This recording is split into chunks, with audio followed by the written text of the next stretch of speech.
Understanding crying wolf, a common English phrase.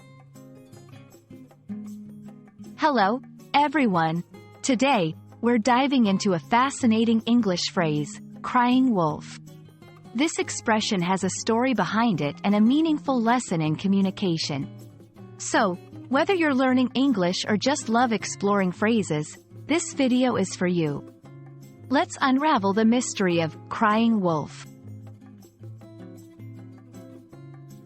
The phrase, crying wolf, originates from one of Aesop's fables, a collection of stories credited to a slave and storyteller believed to have lived in ancient Greece.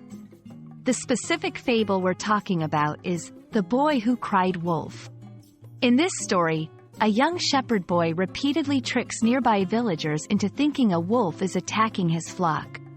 He does this for fun, but when a wolf actually appears and he calls for help, the villagers don't believe him. As a result, the sheep are eaten by the wolf.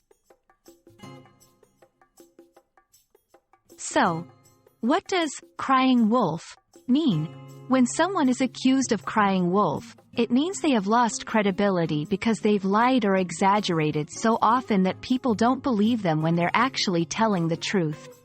It's a warning against false alarms. If you mislead others too often, they might not believe you when you're in genuine need of help.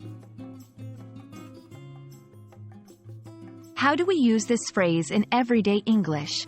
You might hear it in different contexts. 1. In social situations. If a friend often cancels plans last minute with unbelievable excuses, you might say they're crying wolf when they actually have a legitimate reason for not showing up. 2. At work. A colleague who frequently makes exaggerated claims about workplace issues might be accused of crying wolf when a real problem arises. 3. In news and media, when media outlets are criticized for sensationalism or exaggerating facts, they may be accused of crying wolf, leading to public distrust. The phrase, crying wolf, teaches a valuable lesson about trust and honesty. It reminds us that truthfulness is crucial because our credibility is at stake. I hope this video helps you understand and use this phrase confidently in your conversations. Keep learning and exploring, and I'll see you in our next video. Happy learning!